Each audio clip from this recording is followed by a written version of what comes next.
Captain Jake Morrison sat in his chair on the bridge of the spaceship Horizon's Edge. The ship was floating in the dark space between stars. Far from Earth, Jake was drinking his morning coffee and reading reports when something changed everything. Amy Parker was working at her station when she heard a strange sound in her headphones. She looked at her screen and saw something that made her eyes go wide. The computer was picking up a signal from somewhere far away. "Captain Morrison, I'm getting something weird here," Amy said. She turned around to look at Jake. "It's not like anything we've heard before?" Jake put down his coffee cup and walked over to Amy's station. The screen showed lines of data that meant nothing to him. "What kind of signal is it?" "It's encrypted, sir. But the computer says it matches some of the patterns we learned about from the Galactic Council. I think it might be an alien distress." Jake felt his heart beat faster. Earth had only been part of the Galactic Council for 18 months. Most of the alien species still thought humans were just primitive creatures from a dangerous planet. They called Earth a death world because of all the things that could kill you there. "Can you decode it?" Jake asked. Amy shook her head. "Not me, sir. But Dr. Carter might be able to figure it out." Dr. Helen Carter was the ship's expert on alien languages. She had spent years learning how different species communicated. Jake picked up the ship's phone and called her. "Dr. Carter, we need you on the bridge right away. We have an alien signal that needs decoding." 10 minutes later, Dr. Carter arrived on the bridge. She was a small woman with gray hair and thick glasses. She'd been studying aliens longer than... "Anyone else on the ship? Let me hear it," she said, sitting down at Amy's station. The signal played through the speakers. It sounded like a mix of musical notes and clicking sounds. Dr. Carter listened carefully, sometimes stopping the recording. "To hear parts again? This is definitely a distress call," she said after 30 minutes. "It's coming from a species called the Velith. They live in the Kepler 442 system." "What are they saying?" Jake asked. Dr. Carter looked worried. "They're in serious trouble. Their planet is being attacked by something called the Krovac Empire. The Velith are asking for help from anyone in the Galactic Council who will listen." Commander Lisa Grant had been standing quietly near the back of the bridge. She was Jake's second in command and usually helped him make important decisions. "Captain, we should be careful here," Lisa said. "We're just an exploration ship. We only have 48 people on board. If there's a real war happening, we might not be able to help much." Jake understood what Lisa meant. The Horizon's Edge was not a warship. It was built to explore new planets and study space. They had some weapons, but nothing like what a real military ship would have. "Tell me more about these Velith," Jake said. To Dr. Carter, "They're a peaceful species," she explained. "They've been part of the Galactic Council for over 100 years. They don't like fighting and prefer to solve problems by talking. That's probably why they're in trouble now. And the Krovac Empire." Dr. Carter's face became even more worried. "They're bad news. The Krovac are a military species that takes over other planets. They capture entire civilizations and make them into slaves. The Galactic Council has been trying to stop them for decades." Jake walked around the bridge, thinking. He looked out the big window at the stars. Somewhere out there, people were dying and asking for help. But Lisa was right. What could one small ship do against an entire empire? "Sir," Amy said from her station, "I'm getting more signals. The Velith are still broadcasting their distress call. It sounds like they're getting desperate." Jake stopped walking. He'd made his decision. "Amy, send a message back to the Velith. Tell them we're coming to help, Jake." "Are you sure about this?" Lisa asked. "We don't know what we're flying into." "I'm sure," Jake said. "These people asked for help. We're part of the Galactic Council now. It means we help other council members when they need it." Dr. Carter looked up from her station. "Captain, you should know something else. The Velith probably think a big fleet is coming to save them. They don't know it's just us." "Then we'll have to be enough," Jake said. He picked up the ship's communication system that reached the whole crew. This is Captain Morrison speaking. "To all crew members, we have received a distress call from an alien species under attack. We are changing course to provide assistance. All department heads report to the bridge in 15 minutes. Jake turned to Amy. "Set a course for the Kepler 442 system. Maximum speed." Yes, sir. How long will it take to get there? At our fastest speed, about 3 days, Amy said. Soon the department heads arrived on the bridge. Chief Engineer Ryan Bell was responsible for keeping the ship running. Security Chief Karen Davis was in charge of the ship's weapons and the security teams. Jake explained the situation to everyone. The Velith were under attack and needed help. The Horizon's Edge was going to try to help them. What kind of weapons do the Krovac have? Karen asked. From what we know, they use big warships with powerful guns, Dr. Carter said. They usually have many more ships than their enemies. Ryan scratched his head. Our ship wasn't built for fighting. It can boost the engines to go faster, and we have some defensive weapons, but we're not a battleship. What do you need to get? Us ready? Jake asked. Give me 3 days and I can increase our engine power by 20%, Ryan said. I can also upgrade our shields a little bit. Karen looked thoughtful. We have enough weapons to defend ourselves, but not enough to fight a whole fleet. We'll have to be smart about this. Jake nodded. We have 3 days to figure out a plan. Use that time well. Over the next 3 days, the crew worked harder than they ever had before. Ryan and his engineering team worked day and night to make the ship faster and stronger. Karen trained the security teams for combat they had never experienced before. Dr. Carter spent her time learning everything she could about both the Velith and the Krovac. She wanted to understand how both species thought and fought. Jake spent his time thinking about what they would do when they arrived. He knew they couldn't fight the Krovac the same way other alien species did. Humans were different. They came from Earth, where everything was trying to kill you. That had made humans good at surviving and fighting in ways that other species couldn't understand. On the 3rd day, Amy announced that they were close to the Kepler 442 system. We'll drop out of faster-than-light travel in 1 hour, she said. Jake sat in his captain's chair and looked around the bridge. His crew was ready. They might only be 48 humans on one small ship, but they were about to show the galaxy what humans could do when someone needed help. All hands, prepare for arrival, Jake announced to the ship. We're about to find out what we're really made of. The Horizon's Edge flew toward its destination, carrying the hopes of a dying civilization and the determination of a species that had never learned how to give up. The Horizon's Edge dropped out of faster-than-light travel at the edge of the Velith system. What Jake Morrison saw on the main screen made his stomach feel sick. The beautiful blue planet that should have been peaceful was surrounded by huge black warships. Count them, Jake said to Lieutenant Dan Brooks, who had taken over the tactical station. Dan's fingers moved quickly over his controls. His face became pale as the numbers appeared on his screen. 17 large ships, Captain. They're massive. Each one is at least 5 times bigger than us. Amy Parker was monitoring all the radio signals in the system. I'm picking up Krovac communications, sir. They're coordinating attacks on the planet's surface. Jake could see the evidence of those attacks on the main screen. Bright flashes of light appeared on the planet's surface where the alien warships were firing their weapons. Cities that had existed for thousands of years were being destroyed. What about the Velith ships? Jake asked. I can see 3 of them, sir, Dan said. But they're badly damaged. One of them looks like it might fall apart at any moment. Dr. Carter was working at a station near the back of the bridge, listening to the Velith communications. Captain, the Velith are in complete despair. They thought a big rescue fleet was coming. They can't understand why only one ship showed up. Commander Lisa Grant stood next to Jake's chair. The Krovac haven't noticed us yet. We're still far enough away that their sensors might not have picked us up. Jake studied the tactical display. The Krovac ships were arranged in a perfect blockade around the planet. Smaller attack ships were flying back and forth between the big warships and the planet's surface. It looked like they had been doing this for days. Let me try to contact the Krovac fleet, Jake said. Sir? Amy looked confused.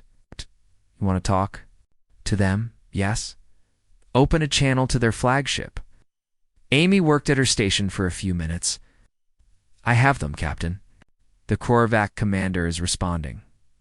Put him on screen. The main display changed to show the interior of a Krovac ship. The alien commander was huge, with dark skin covered in scales and yellow eyes that looked angry. When he spoke, his voice sounded like rocks grinding together. "I am Admiral Zethkar of the Korvac Imperial Fleet," the alien said. "What is this small ship doing in our operation zone?" Jake stood up from his chair. "I am Captain Morrison of the Earth ship Horizon's Edge. I am ordering you to stop your attack on the Velani planet and withdraw your forces immediately." For a moment, Admiral Zethkar said nothing. Then he began laughing. It was a horrible sound. "That made everyone on the bridge feel uncomfortable, Earth," the Korvac said. "I have never heard of this species. You have one tiny ship against 17 of my dreadnoughts, and you are giving me orders?" Other Korvac officers behind the Admiral were also laughing. They pointed at the human crew and made comments in their own language. "The Velani are under the protection of the Galactic Council," Jake said. "Your attack is illegal." "The Galactic Council is weak," Admiral Zethkar replied. "They send one unknown ship with a handful of primitives to stop the mighty Korvac Empire. This is the best help they can provide?" He laughed again. "Watch and learn how the Korvac deal with those who interfere with our conquests." The communication ended. Jake could see on the tactical display that the Korvac ships were turning toward them. "They're changing formation," Dan announced. "Looks like they're planning to destroy us first, then go back to attacking the planet." Chief Engineer Ryan Bell's voice came over the communication system from the engine room. "Captain, our modifications are working perfectly. We can outrun those big ships if we need to." Security Chief Karen Davis arrived on the bridge carrying a tablet with information about Korvac military tactics. "I've been studying their attack patterns," she said. "Prefer long-range combat. I like to stay far away and use their big guns."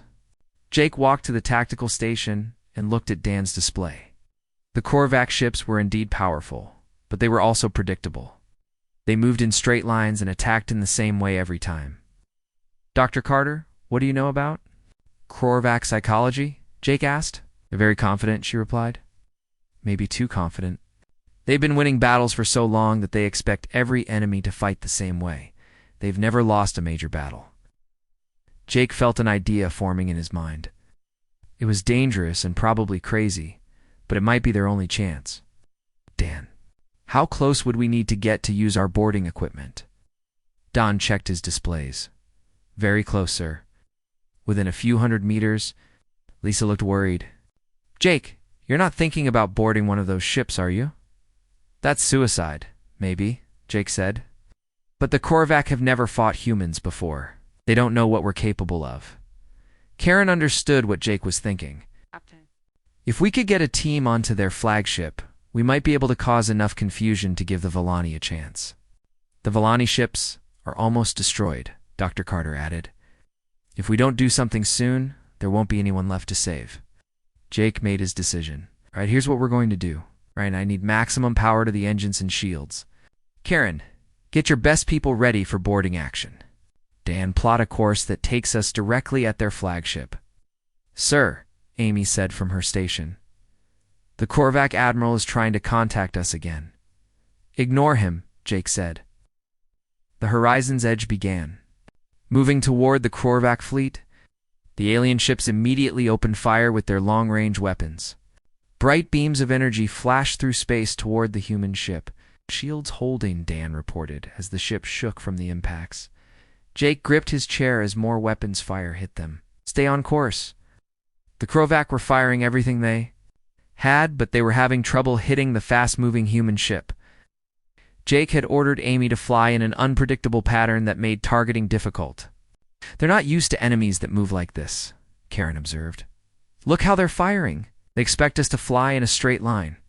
On the main screen, Jake could see the Korvac flagship getting bigger as they approached. It was a massive ship with guns covering every surface. But Jake noticed something important. Like most alien warships, it was designed for long-range combat. The weapons couldn't aim downward very well. "Amy, take us underneath their ship," Jake ordered. The Horizons Edge dove under the Korvac flagship. Suddenly, most of the enemy weapons couldn't target them anymore. "Prepare boarding parties," Jake announced to the whole ship. "We're going to show these aliens how humans fight." Dr. Carter was monitoring Korvac communications. "Captain, they're panicking. They've never seen anyone get this close to their ships before." Admiral Zethkar is screaming at his officers. Jake smiled. The Korvac had made their first mistake. They thought humans would fight like every other species they had conquered. They were about to learn that humans had evolved on a world where everything was dangerous, and that had made them very good at doing the impossible.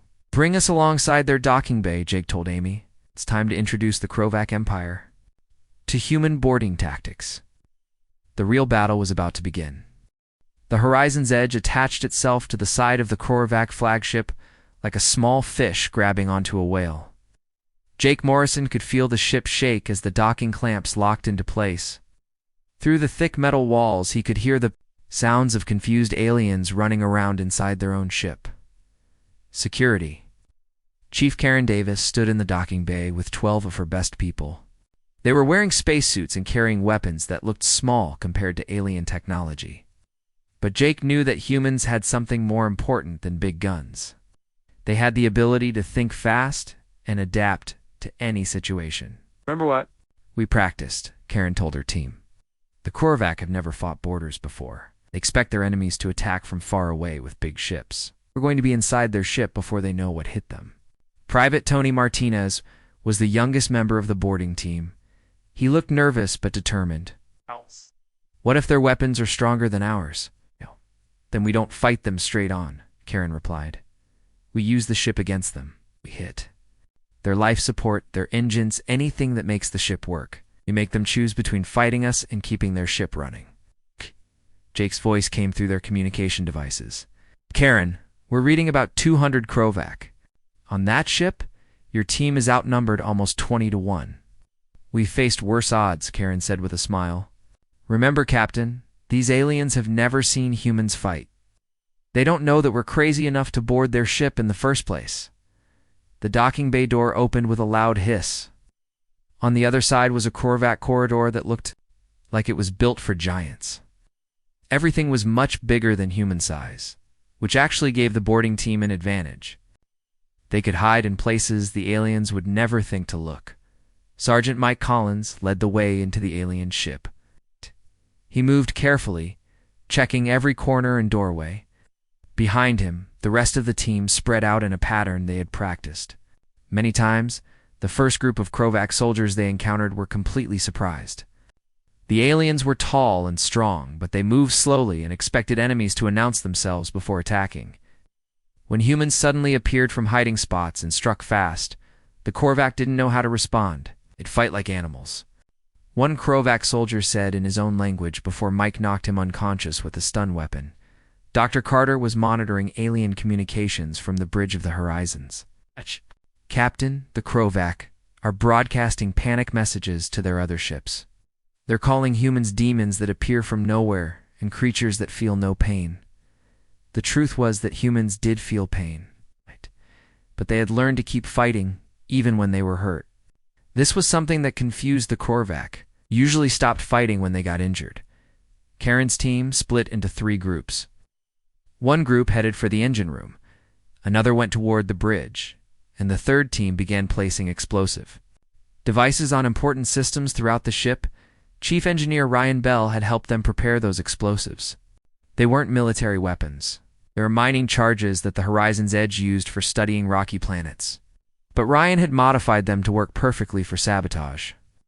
The beauty of these charges, Ryan had explained before the mission, is that the Korvac won't know what they are.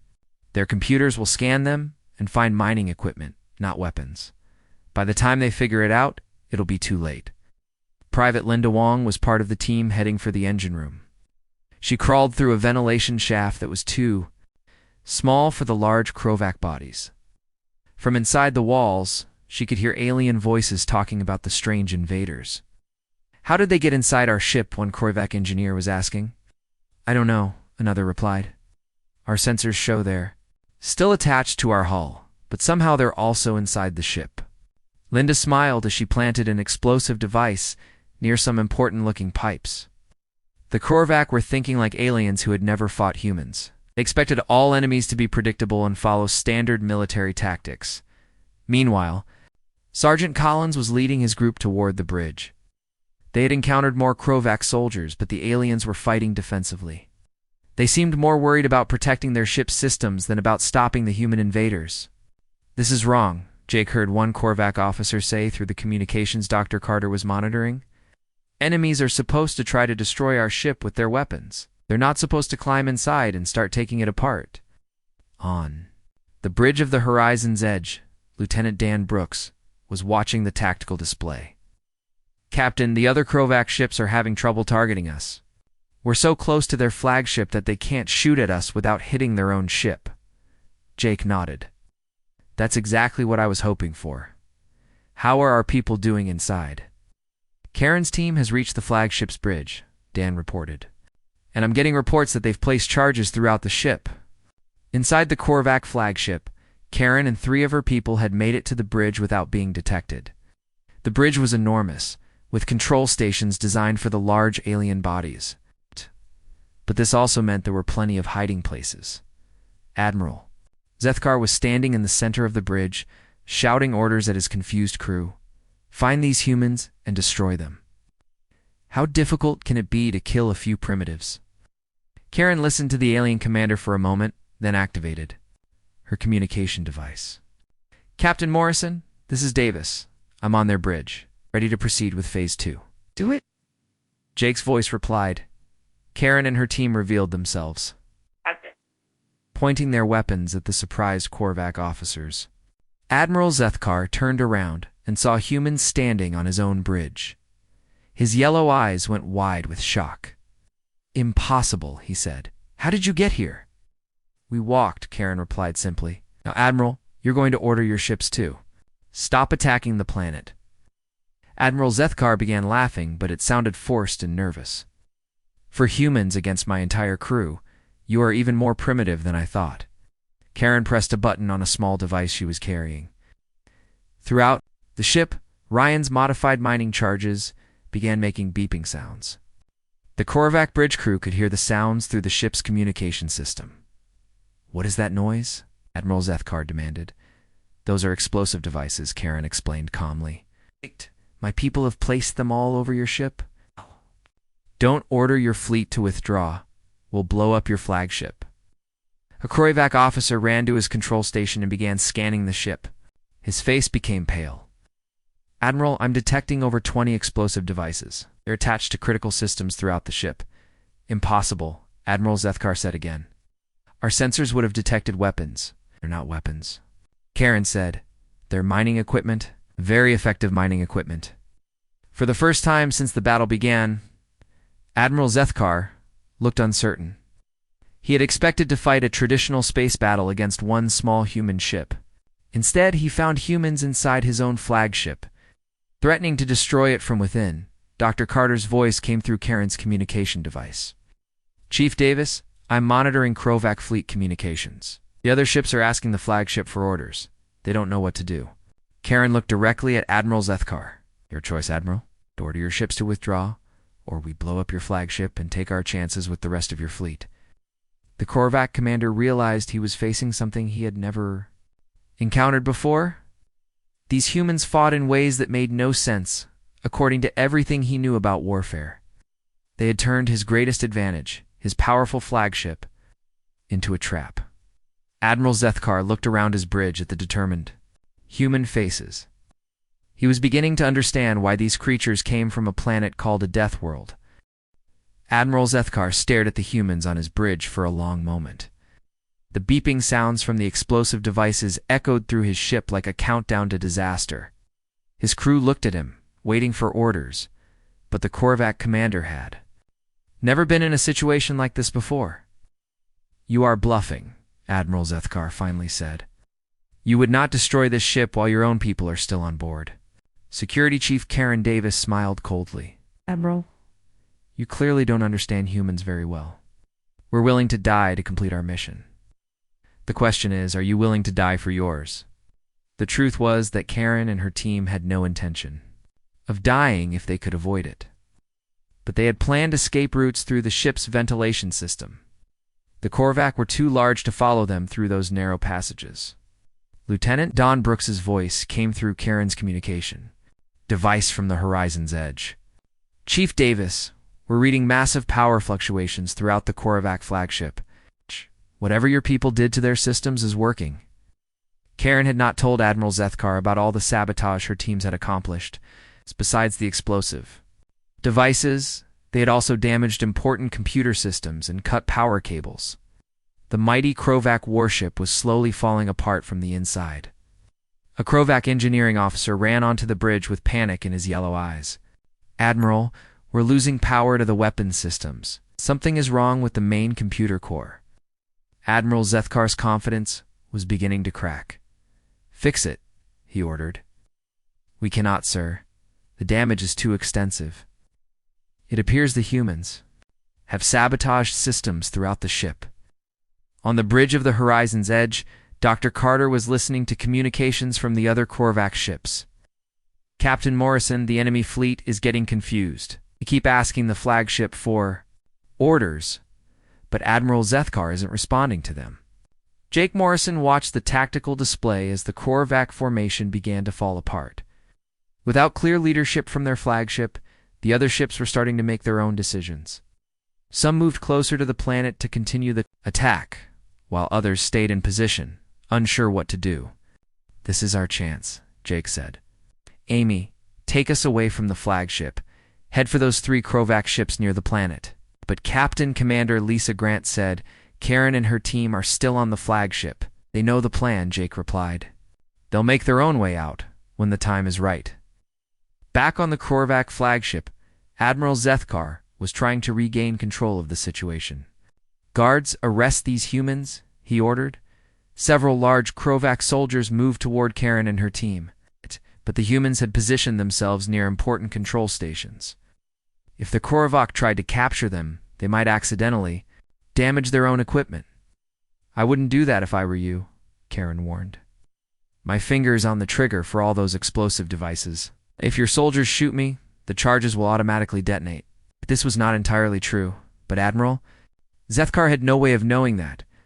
The Krovac had never encountered human military deception before. Private Tony Martinez spoke quietly into his communication device. "Chief, the Horizon's Edge is moving away from us. Should we start our escape plan?" "Not yet," Karen replied. "Let's see if we can get a little more value out of this situation first." Karen looked directly at Admiral Zethkar. "Admiral, your ship is disabled. Your fleet is confused. Your attack on the planet has failed. You can either surrender now, or we can make this situation much worse for you." "The mighty Krovac Empire does not surrender to primitives, Admiral," Zethkar said, but his voice lacked the confidence it had before. "Then let me show you what primitives can do," Karen said. She pressed a button on her device. Throughout the ship, several of the explosive charges detonated. They were not the main charges that would destroy the ship, but smaller ones that Ryan Bell had designed to cause maximum confusion with minimum damage. Lights went out, computer systems crashed, and alarm sounds filled the air. The Korvac bridge. Crew panicked. It never experienced their own ship being attacked from the inside. Officers ran to their stations, trying to figure out what was happening. "Damage report," Admiral Zethkar shouted over the noise. "We've lost life support on decks 7 through 12, one officer reported. "The main navigation system is offline. Weapons control is completely down." Admiral Zethkar realized that his flagship was no longer capable of fighting.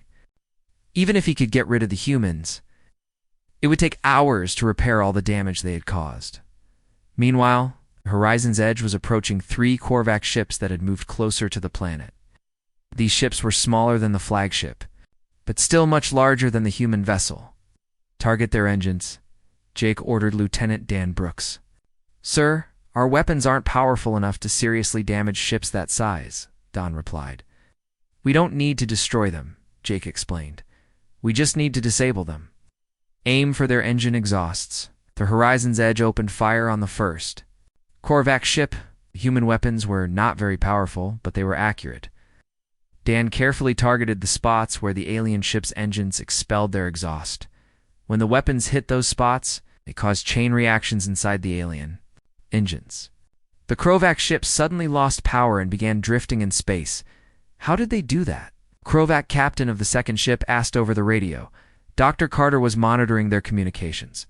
"Captain Morrison, the Krovac don't understand how we disabled their ship with such weak weapons. They think we have some kind of secret technology." Jake smiled.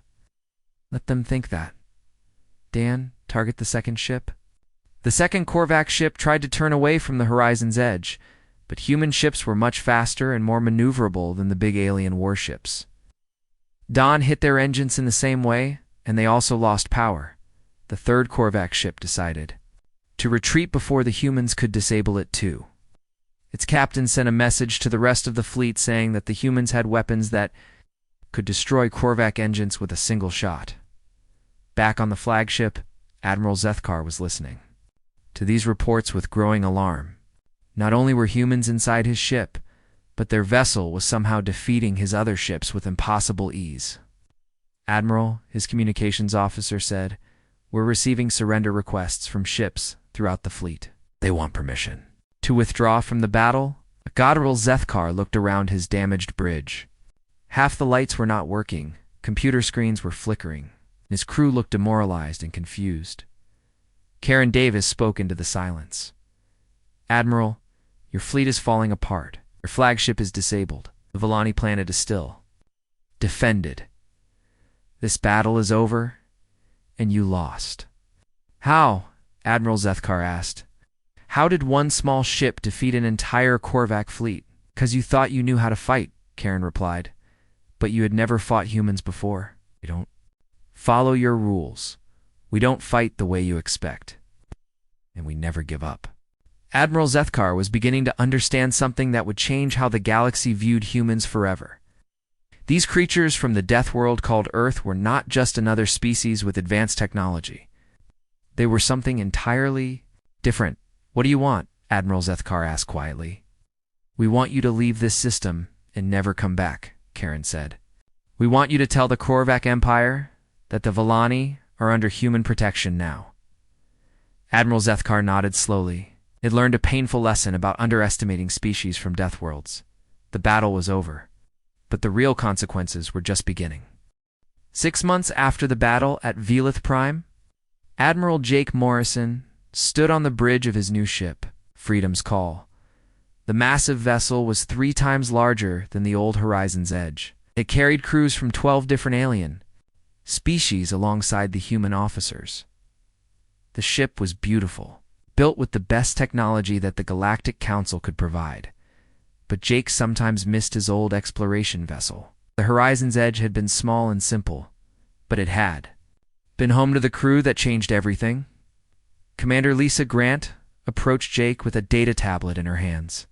"Admiral, we're receiving another request for assistance. This time it's from the Centauri Alliance. They're having trouble with pirates in the outer systems."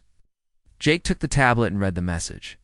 "How many ships are they asking for?" "Just us, sir," Lisa replied with a smile. "Apparently word has spread that one human ship can do the work of an entire fleet." Dr. Helen Carter was now the head of xenopsychology for the entire Galactic Council. She had spent the last 6 months studying why humans were so effective in combat situations. Her research had changed how the galaxy understood warfare. The key, Dr. Carter had explained in her report to the Council, is that humans evolved on a planet where survival required constant adaptation. Most species develop one way of solving problems and stick with it. Humans develop the ability to change their approach based on the situation. The battle at Velith Prime had become famous throughout the galaxy. Other species called it the Miracle of 48, referring to the number of humans who had defeated an entire Korvax fleet. But Jake knew it had not been a miracle.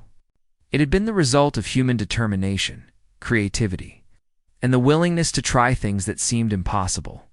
Security Chief Karen Davis had been promoted to general, and now commanded the Galactic Council's new Special Operations Division. Her teams included volunteers from 17 different species, all trained in human combat techniques. The most important lesson Karen had told her new alien recruits is not to think like your enemy expects you to think.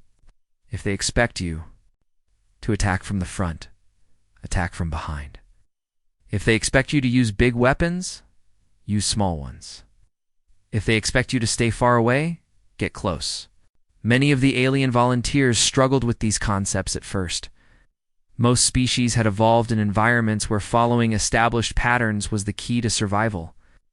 The idea of deliberately doing the unexpected was difficult for them to understand, but those who learned to think like humans became incredibly effective soldiers.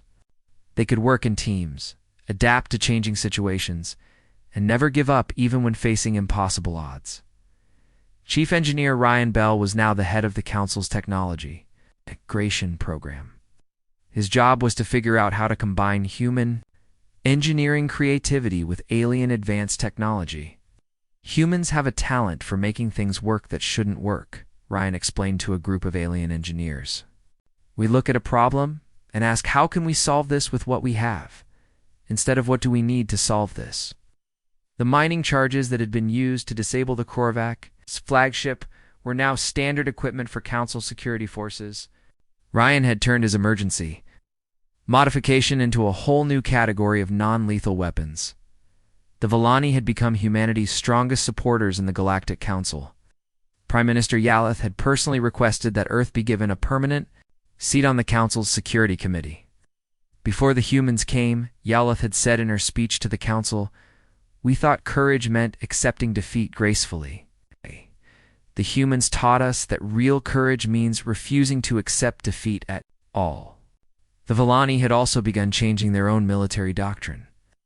They were learning from human advisors how to fight more effectively. It was a slow process because the Velith were naturally peaceful, but they were making progress. The Korvac Empire had undergone major changes after their defeat. Admiral Zethkar had been stripped of his command and exiled from Korvac space. The new Korvac leadership had decided that conquering other species was too dangerous if it meant fighting humans. "We underestimated them completely," the new Korvac Supreme Commander had admitted in a message to the Council. "We thought military strength came from having the biggest ships and the most powerful weapons. The humans proved us wrong." I'll agree. Korvac worlds had even applied to join the Galactic Council as peaceful members. They wanted protection from other aggressive species, and they knew that human military support was the best protection available. Jake's communication device beeped. With an incoming message, Lieutenant Amy Parker, who was now a commander and still his communications officer, appeared on the screen. "Admiral, we're receiving a priority message from Earth. President Williams wants to speak with you personally." Jake made his way to his private office where he could take the call in privacy. President Williams appeared on the screen, smiling. "Broadly, Admiral Morrison, congratulations on another successful mission. The Council is very pleased with how you handled the situation in the Tau Ceti system." "Thank you, Mr. President," Jake replied. Alien pirates surrendered as soon as they realized they were facing humans. Didn't even have to fire a shot. "That's exactly what I wanted to talk to you about," President Williams said. "Your reputation is becoming so strong that most of our conflicts are ending before they begin. That's good for peace, but it also means we need to be careful about how we use this advantage." Jake understood what the president meant. Human military success was changing the balance of power in the galaxy. Other species were starting to depend on Earth for protection, which gave humanity enormous influence. "We need to make sure we use this influence responsibly," Jake said. "Exactly. We don't want to become the new Korvac Empire ruling through fear instead of cooperation." After the call ended, Jake walked to the observation deck of the Freedom's Call. Through the large windows, he could see the stars and remember how all this had started. One distress call from a species they had never met had changed everything. Dr. Carter joined him at the window, thinking about the old days. "Sometimes," Jake replied. "Do you think we did the right thing, getting involved in that battle?" "Without question," Dr. Carter said. "The Velith would have been enslaved or destroyed. Korvac would have continued attacking other peaceful species. We stopped something terrible from happening. But we also changed the entire galaxy," Jake pointed out. "Now, everyone expects humans to solve their problems. Maybe that's not such a bad thing," Dr. Carter said. "We've shown other species that conflicts don't have to end in conquest or destruction. Sometimes the best solution is to help those who need help." Jake nodded. The galaxy was a safer place now, but it was also more complicated. Humans had become the protectors of dozens of species, and that was a responsibility they could not take lightly. A young ensign approached them with a message. "Admiral, we're receiving another distress call. It's from a species called the Andromedans. They say they're under attack by something called the Shadow Fleet." Jake and Dr. Carter looked at each other. There would always be another crisis, another Species that needed help, another impossible situation that required human creativity and determination to solve. Set course for Andromedon space, Jake ordered the ensign. Maximum speed. The Freedom's call turned toward its new destination. Jake thought about the crew of the old Horizon's Edge. 48 humans had answered one distress call and accidentally became the guardians of galactic peace. The aliens had called for help, and they had gotten more than they ever expected. They had gotten humans,